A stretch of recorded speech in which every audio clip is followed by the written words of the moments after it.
Hi there, and greetings to everyone seeking and hoping to find the true meaning of life, those sick and tired of this poisonous world, whose soul and spirit are bleeding, and of the emptiness and futility of this materialistic civilization.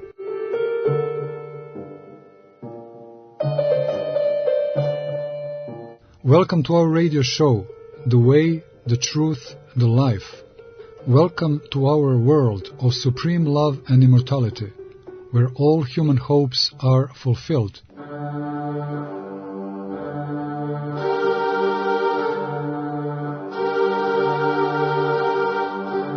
Welcome to the world of Orthodox Christian spirituality, a world now unknown to the West, which once had the key, but lost it a long time ago, the key that has an answer to every question.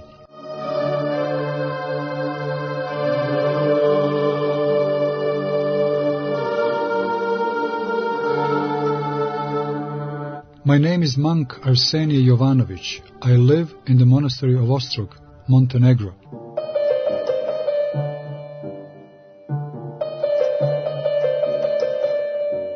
It is never too easy to talk on spiritual issues, especially when it has to be in foreign language, which is English to me. I apologize in advance for possible mistakes. However, I believe God will help me to say the word and you to understand it. So, let us embark on our waves.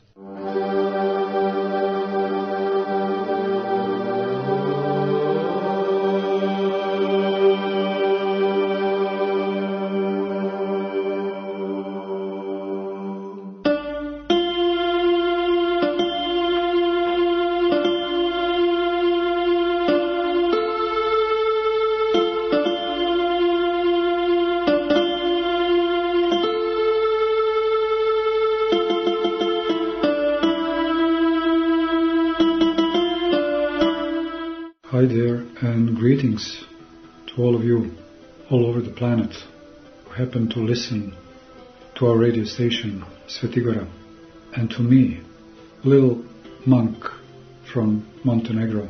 So since I'm a monk, it's 8 o'clock now. I just came from the church. We had a little longer service. It's always like this, Saturday evenings.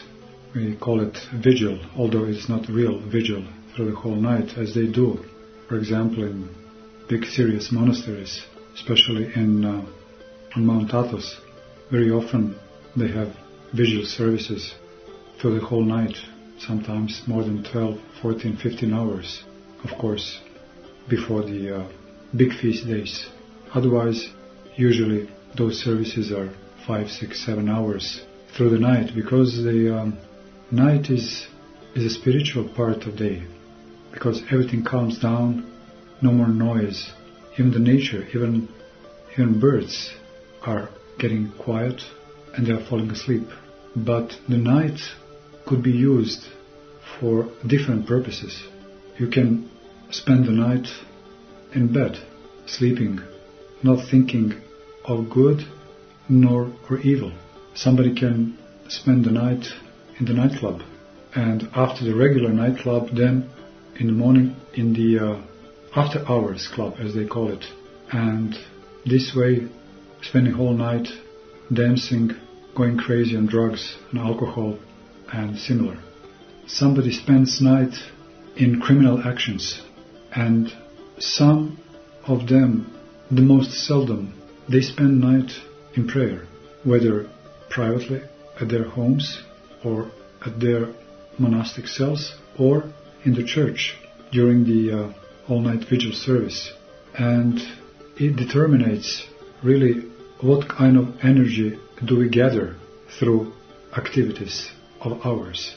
Every activity is followed by a certain spirit, and those spirits who are emanating from criminal activities or from spending night on drugs in some nightclub, those spirits, we know who they are and what do they have in intention for the humankind.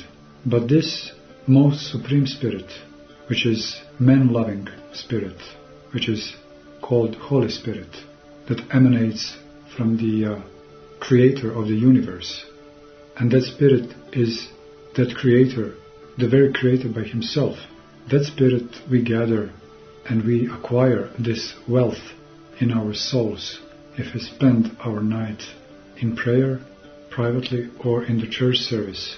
So, of course, somebody will say, who cares for church anymore today in this world? From time to time I speak to people who come to us to the monastery from Europe, and what I saw myself and what I heard from them, I realized that the Christianity today is devastated, doesn't exist anymore in Western Europe. They say, or Friedrich Nietzsche have said, that the God is dead. He said, God is dead, we killed him. So really, when you take a look on churches all around Western Europe, especially, and of course Roman Catholic churches, and more than that, Protestant churches, they're slowly but surely becoming theaters, shopping malls, nightclubs, but there is no prayer in them. Or they're just becoming museums. When you go there, you pay a ticket and you go inside and look around, take photos, and you admire, but it's dead. Since there is no prayer, there is nothing in there. So whoever are going to listen to this, maybe they will turn off the radio, or they will go to the other website, being bored with this talk about church and God and all these things. But it's up to your freedom. It's up to your free will to decide whether maybe there is something in it. Maybe there is some hidden meaning that we have lost during the time. So this is my aim. This is my goal, because years ago, decades ago, I was thinking the same way. But life taught me differently. Life taught me that the Lord, the creator of the universe, does exist. And it is very important, it is essential, if he really does exist, no matter which church says what, no matter what philosophers and thinkers say about it, if the Creator exists, then it is essential to get in touch with Him. And this is the most important thing in our lives. But unfortunately, this civilization went other way, different way, wrong way. And maybe you will say you're not right, but this what happens today shows that it is really right, that the civilization went wrong. Today you can read contemporary modern thinkers. Okay, let's call them philosophers, but philosophy is something much, much more deeper and sublime. But okay, modern philosophers, and many of them are very, very sensitive and clever and extremely well-educated people, and of course extremely intelligent, and they are seekers in a way, they are questers. They search for truth, and they realize, they see that the situation in the world is very bad. It is basically hopeless, and they point to all those wrong things, and they see that the world is going really into the disaster, and they explain everything in minute, in detail, and they are coming always to the point of despair and hopelessness. They see everything, but they don't see the exit. They don't see and they don't give the answer. So reading these books is really extremely burdensome, and it's really, what can I say, makes you really sick. It doesn't really give you any real meaning and real hope that there is a salvation and that there is a truth in the world. And of course they always say God is dead. There is no God. God and religion is one great illusion. And Sigmund Freud said that the religion is a collective neurosis, and the The communists used to say that the religion is the opium for masses, for people. But fortunately or unfortunately for them, God, the Creator, really exists. And this vast, beautiful universe is showing this to us. And of course there is a very concrete, very beautiful way to realize this deep in your heart. Not only watching the beautiful flower or the flight of a bird in the blue sky. This many philosophies and religions all around the world are talking about. But I never found nowhere in no other religion except this original Christianity, which is called Orthodoxy, that you can get and you can come in a full contact, in full communion with the Creator. But about this we'll talk later. Now, before we take off by the Boeing 707 towards America, we'll stay a little bit more in Europe. So, from my childhood, as I mentioned in the first show, I was looking for inner, deeper meaning of life. And being always disturbed by many things from outer life, from the very childhood, this some kind of disturbance starting to grow into myself. And I was looking always, all my life, all my young life, I was looking for inner peace, for serenity, for joy, for happiness. And it was always so slippery. And whenever I would catch some of it, it would slip off very easy and very fast. And I was realizing that maybe it's a delusion. Maybe it doesn't really exist. Maybe this is all hopeless. Maybe we are just a mistake of the universe. Maybe humankind is a mistake of nature. But I was not giving up, and I was searching. And as I mentioned, as it happens in this world, one of the first things that young man is approaching in this world, they are drugs. But I was looking for inner peace and joy also in many other things. When I was young, let's say about when I was 17, 18 years old, I joined the club for rowing, for racing boats. And I must admit, it was beautiful. I remember sunsets in my small racing boat, rowing down where the rivers Danube and Sava are merging, right in my city of Belgrade, where I was born. And at those moments I was able to grasp some peace, some serenity, some relaxation from this hunger and from this burning disturbance deep in myself. Also, I was riding my bike out of the city, up the mountains. But whatever I would do, this feeling of peace would very soon go out of me, and I would feel myself the old way again. So I was always searching for something that would stay there for a longer time, something that would really come to myself and stay there, but it was always vanishing. Then when we got a little older, when we were, let's say, when we were 22, 23, we decided to try our luck in sailing boats, in sailing down there by the seashore in Adriatic coast, by the Adriatic Sea.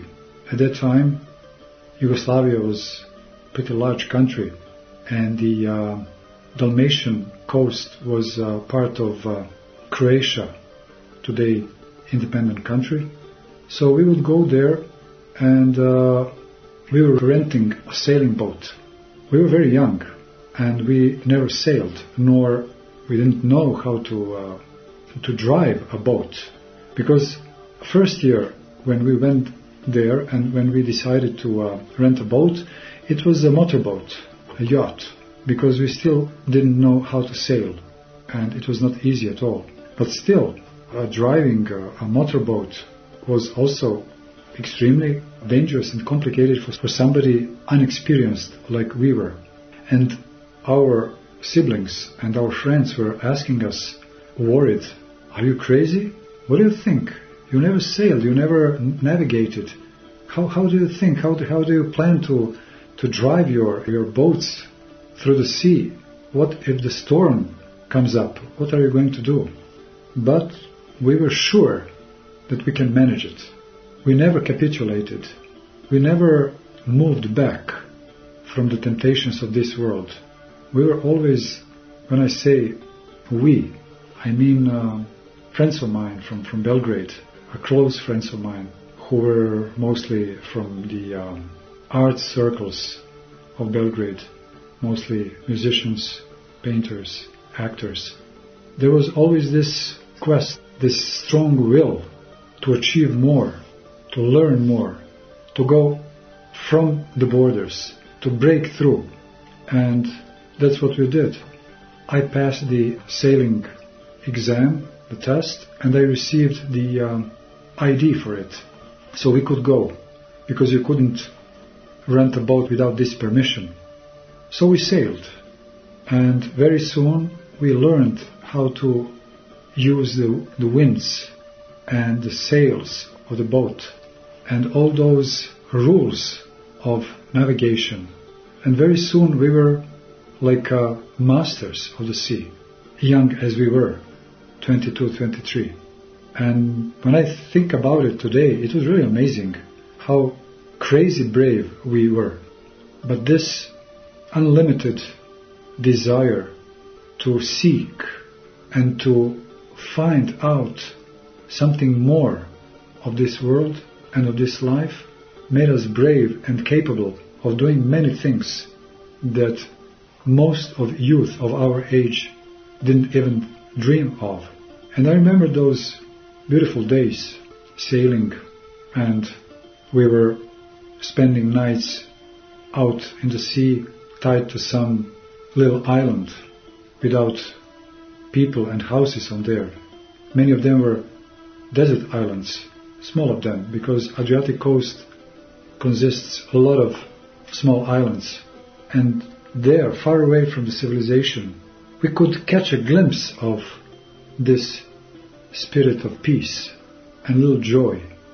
But still, and again, we were realizing this feeling is as soon as we approach the shore and the port, and when we see the people, this feeling would disappear again. And again we would face ourselves with this fact that the peace doesn't stay there. And we continued looking and searching. For myself, of course, I was hippie at that time and listening to rock and roll and hard rock and many of those types of rock and roll music. But of course, I was also a great fan of classical music. Beethoven, Chopin, Mozart, Russian composers, older and more contemporary.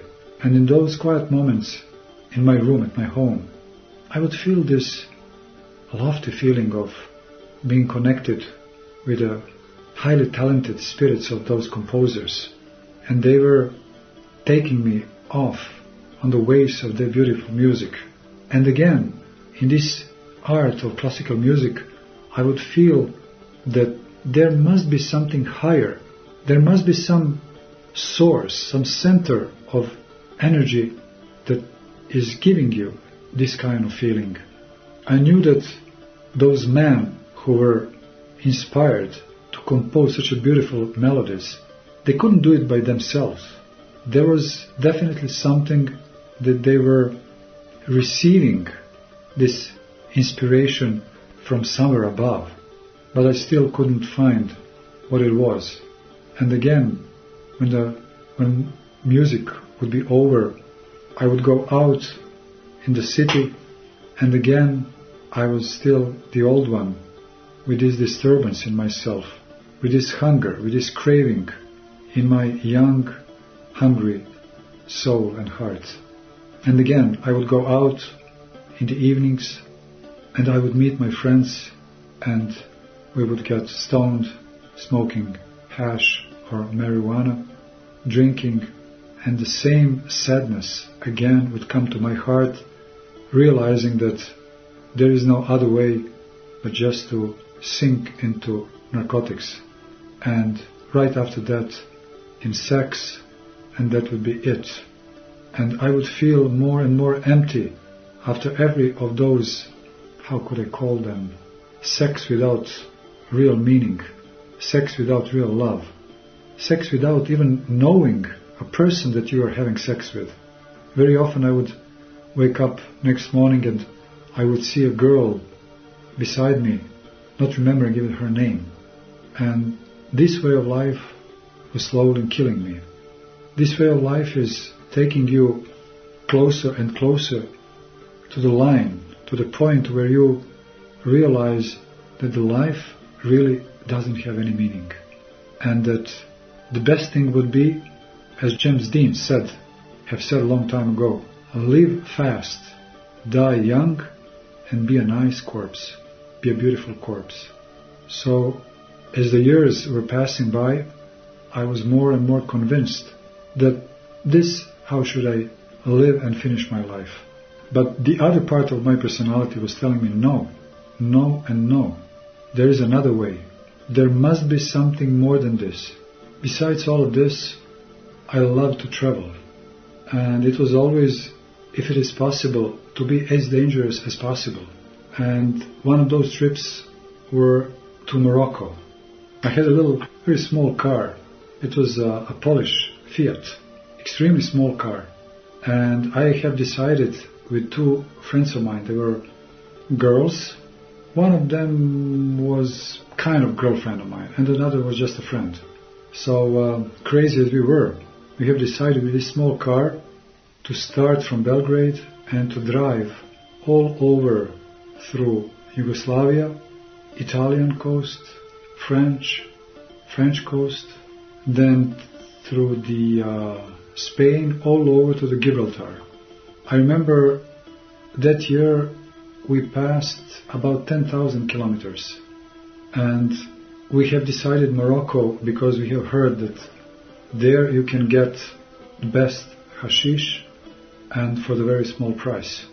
And it was also really extremely mad and crazy to do something like this, to go to Arab country.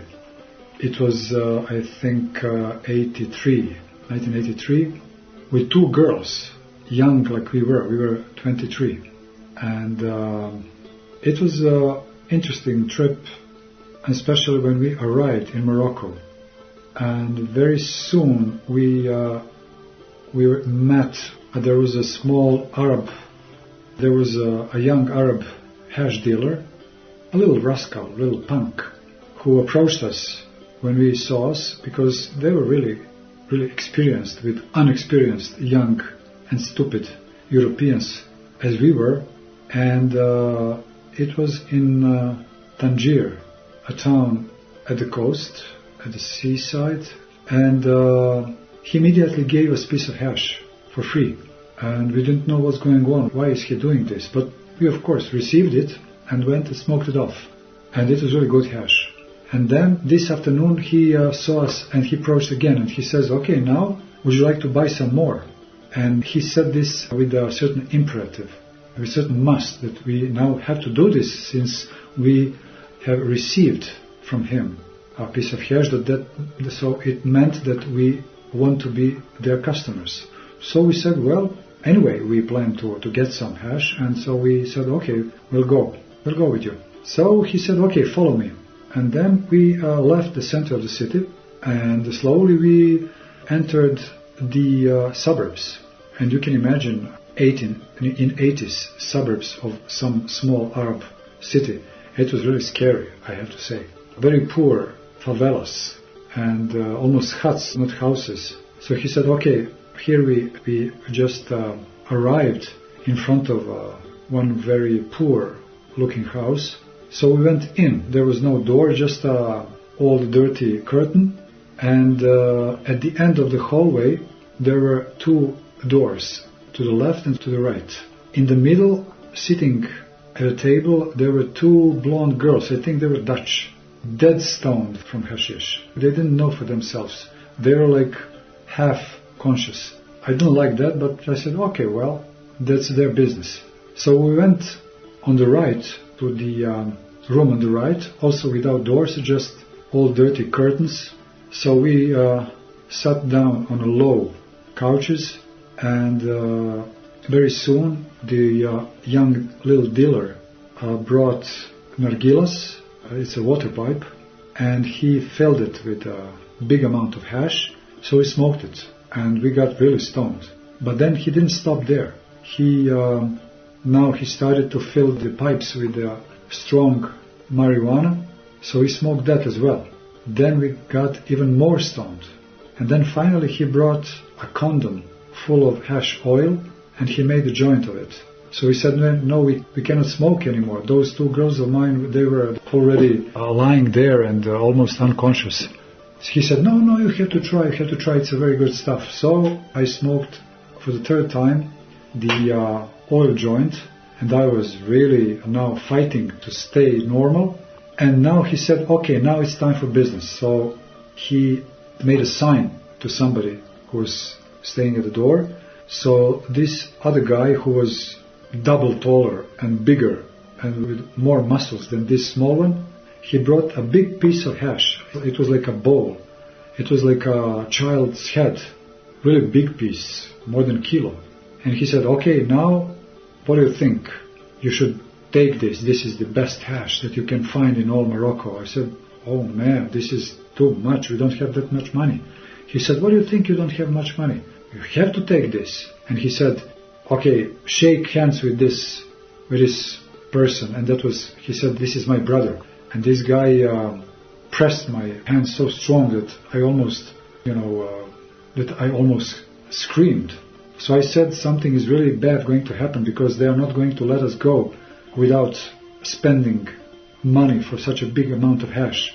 And I was really getting scared, because I realized it is becoming very dangerous and very scary, because they have no intention to let us go before we buy this big piece of hash. And I said, we don't have that amount of money. He said, no problem. Let them stay here, and you go to your camp. You go to your car and bring the money. If you don't have money, I don't care.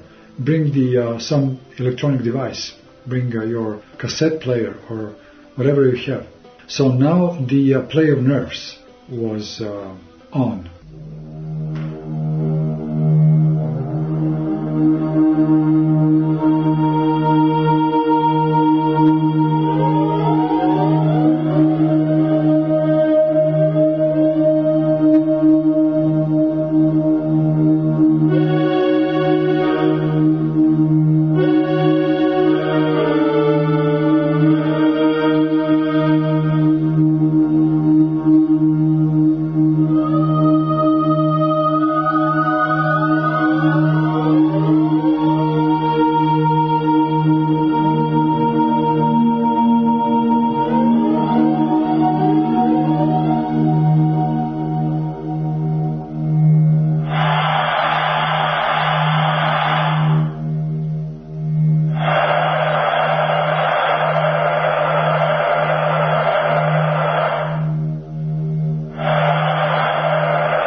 Welcome to our radio show, The Way, the Truth, the Life.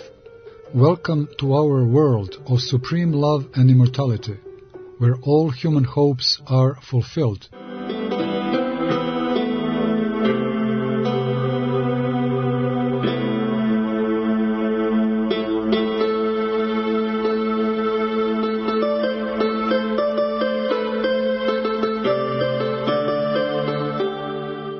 I had a knife in my back pocket, and I was, let's say, strong enough to do something by myself.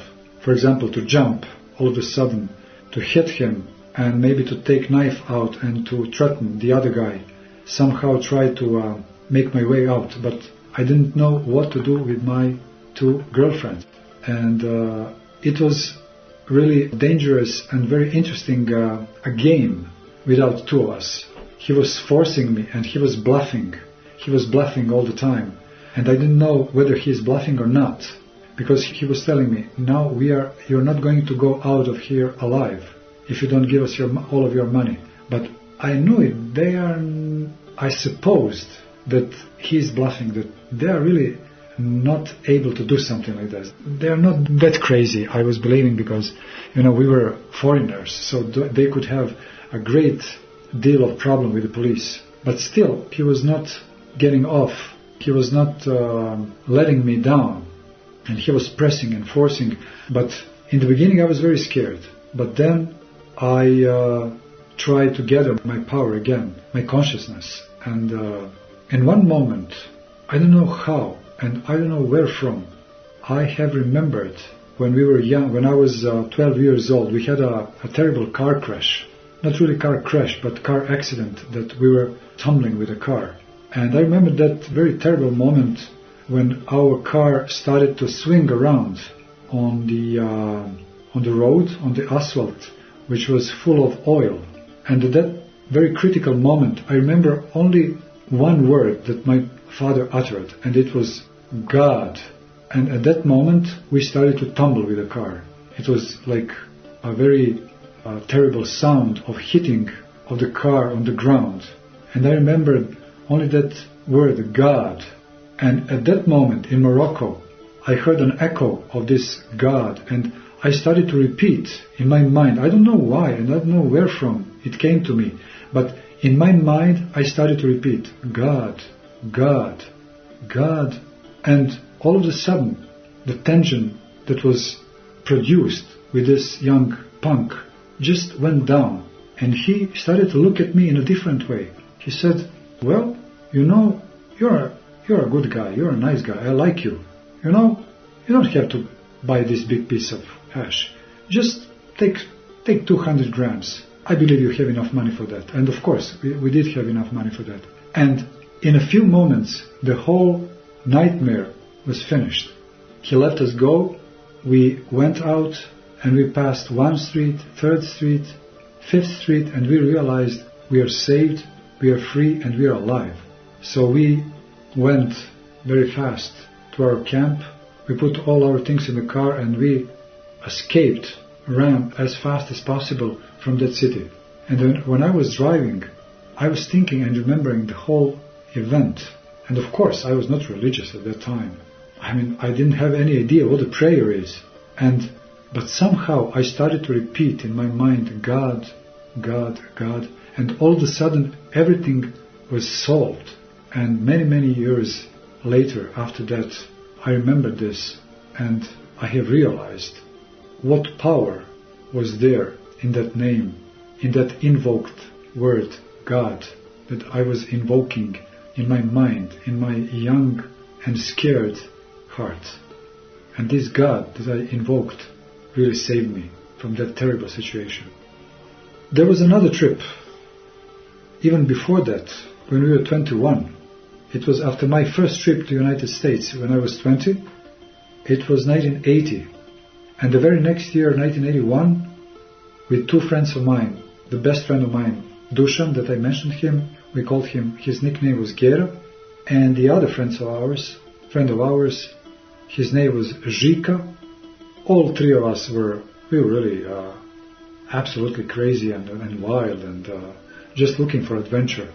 So we have decided with another car that I have received as a gift from my uncle. It was a Citroën French car which could have open roof. It had a removable roof. And the name of that car was Citroën Diana. But it was an old car and very weak. So we have decided, three of us, three crazy ones, to go to Amsterdam, which is really pretty far away from Belgrade. And I have just received my driving permission. So I was not very experienced in driving at all. And the other guy, Žika, he knew how to drive, but he didn't have a driving license. So anyway, we said, let's go. We had just a little bit of money, and so we were hitchhiking. It was a special way of hitchhiking, but having a car. So what we were doing, we were begging gasoline. We were begging gasoline. We would stop on the highway, and we were stopping the cars. And whoever would stop, we would say, "Oh, please, we are out of gas. Do you have 2 or 3 liters of gasoline?" And they would always give us a full can of 5 liters. So since our tank was not big, 20 liters, we could fill it in very soon. And with 20 liters, this small car could go for more than 200 kilometers. So this way, we crossed over almost whole Europe. It was some kind of a modern hitchhiking. So finally we arrived in Amsterdam, and this time our goal was the LSD trip. We have heard that the LSD trip is something really beautiful, splendid, something really amazing, and we were looking for it all over. But 2 times we have received, how do you say this, a false one, just some kind of pills, maybe aspirin, who knows what. And we finally gave up, and we realized, well, we don't have dealers, it's not that easy. Amsterdam is really something really big and new for us. So we went to a coffee shop where you could buy hash. You could have even a menu with hash and marijuana, mostly hash from all over. Morocco, Turkey, Afghanistan, India. And I was really surprised that you can get it so freely, so easily. And at that trip, I have realized that Holland is something really very, very decadent. That it's a very decadent a place in Europe. 3 really disgusting things, basically. What I found there were, first of it, that you could get drugs everywhere. Absolutely legal, basically. In those coffee shops, you can get any kind of drug, especially hash.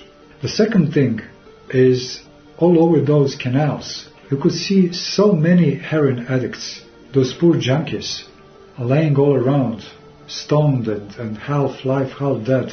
Most of them very sick. And there was a service. There were people, I don't know, from government, some kind of, nurses or something really crazy. They would go around and they would give them sterile needles and guns and needles and injections.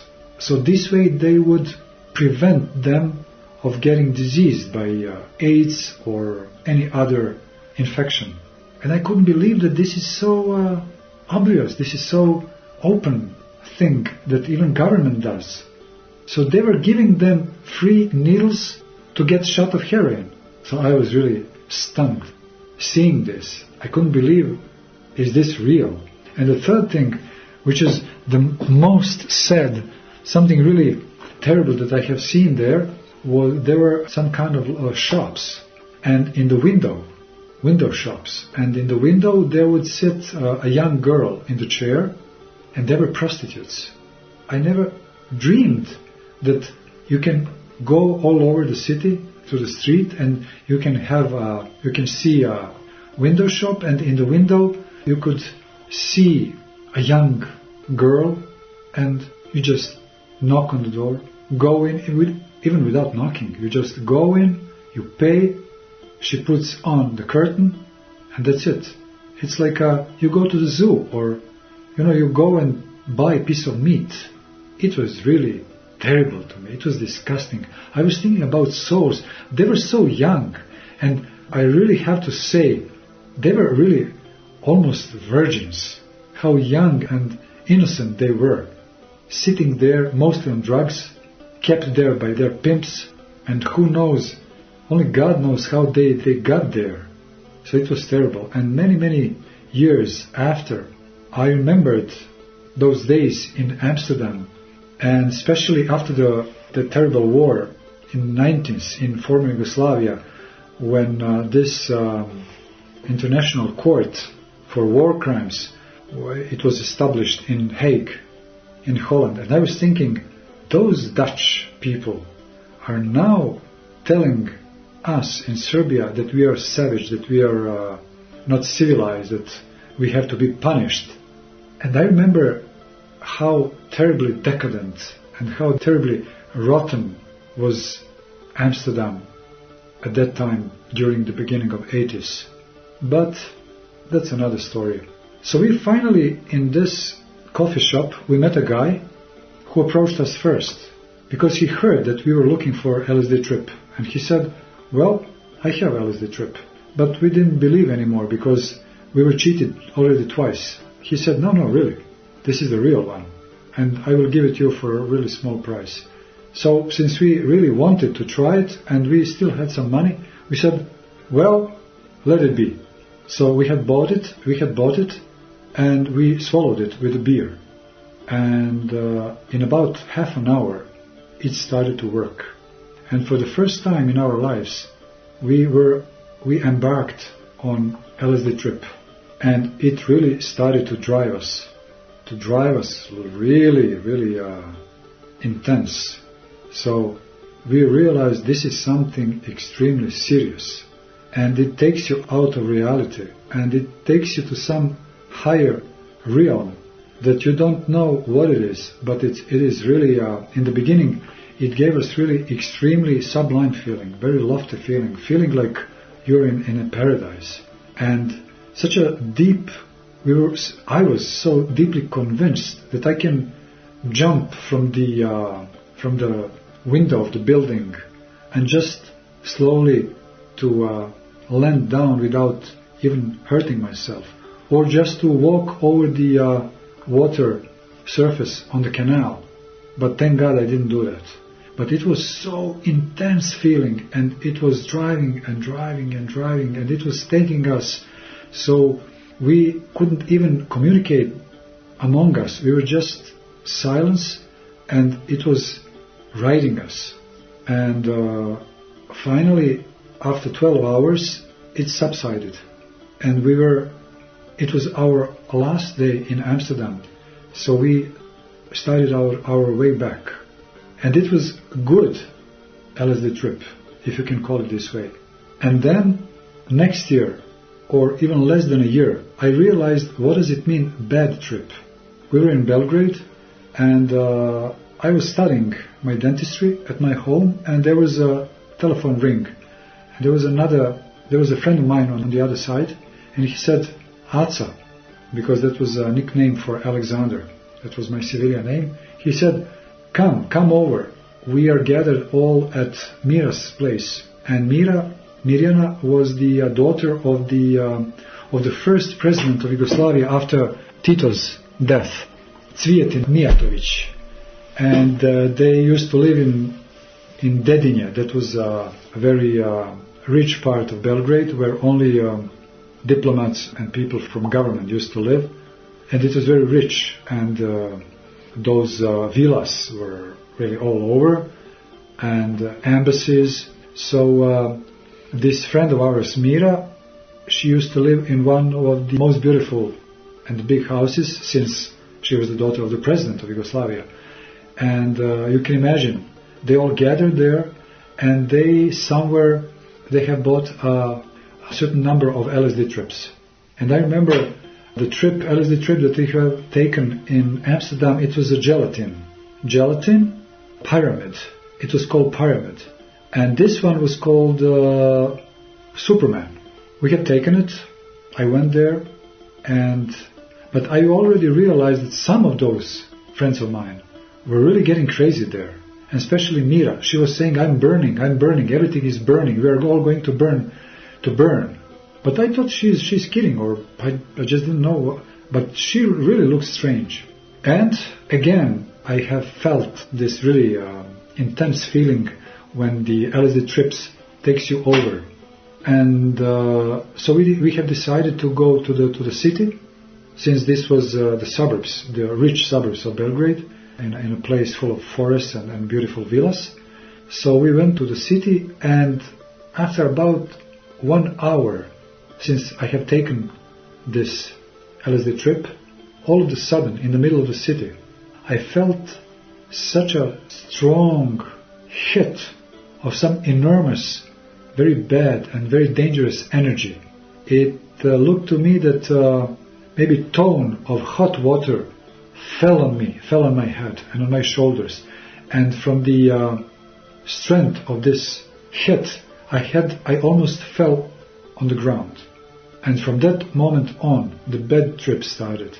And to the contrary of that, let's say, good trip in Amsterdam, where I felt like I was in paradise, this time I felt extremely bad, like I was on the bottom of the very hell. It was so terrible. It was like the peak of schizophrenia. It was absolutely terrible. I didn't know what was going on with me. And I thought, I'm definitely going to lose my mind. And fortunately, there was a friend of mine who was also on LSD trip, but he didn't go through this bad trip. He was really, very joyful and very, he was laughing and making jokes, and he was feeling good. So I grasped his arm and I said, Goran, please help me. Do not leave me. Now I'm lost. He said, don't worry, everything is okay. He was just making fun of me. He didn't know what's going on with me. And for about 5 or 6 hours, I was in such a terrible state that I thought that I am really possessed with thousands of devils who were torturing my soul and my whole personality. And I was deeply convinced that I'm facing the incarnation of evil. Of course, I didn't see, I couldn't touch him, but I realized that I was in possession of the supreme evil of the universe, the very Satan, or call him as you want, Lucifer or whatever. I was held by him. And I think that day was maybe the most terrible day in my life. And I have realized the hell really exists.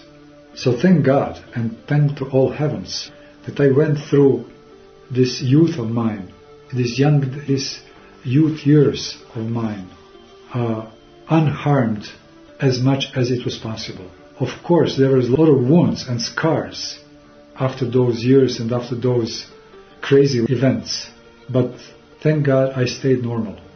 And finally, we have used to the end all what we could use in our old homeland. And finally, we have decided we are leaving. There is nothing more for us in Belgrade, in Serbia, in Yugoslavia, not even in Europe. America was calling us, especially New York, because 7 years before that, I went there first alone when I was 19. It was 1979, and then very next year, 1980, with my friend Gera.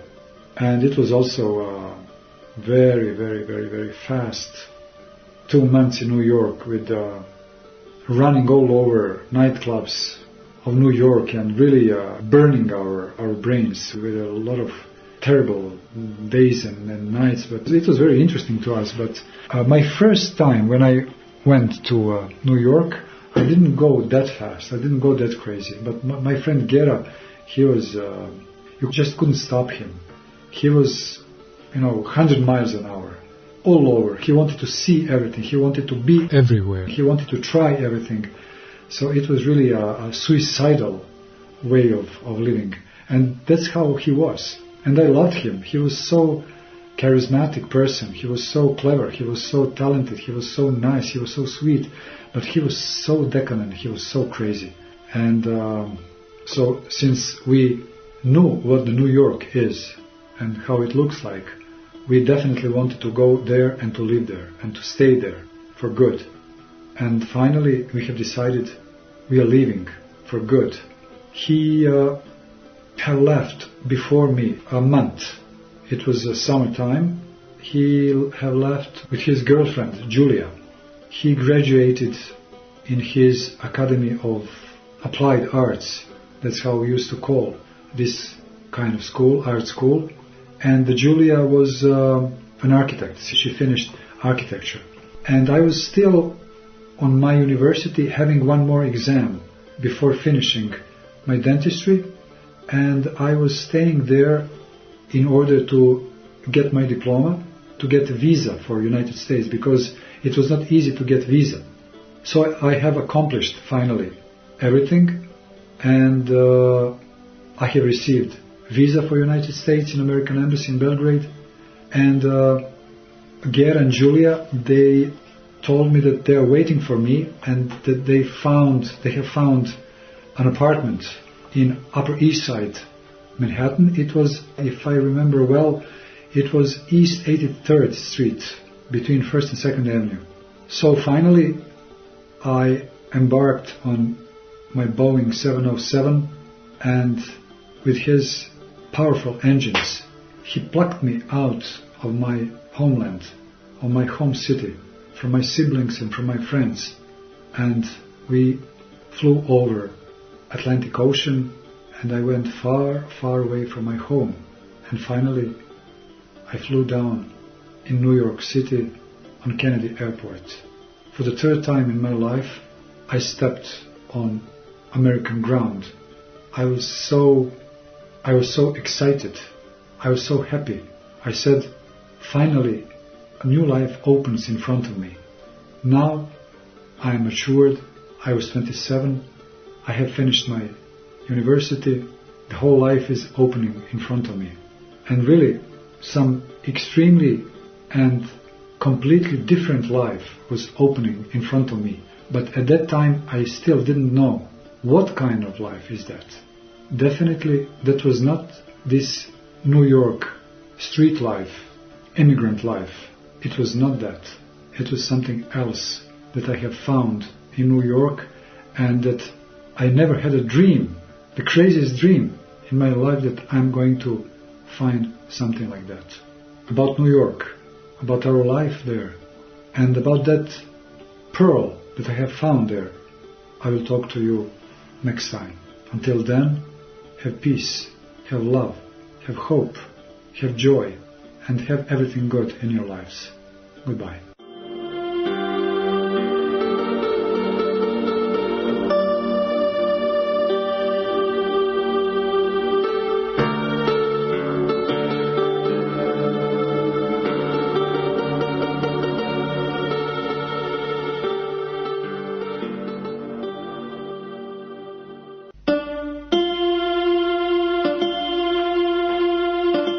Thank you for listening Radio Svetigora, the radio station of the Serbian Orthodox Church, Diocese of Montenegro and the Seaside.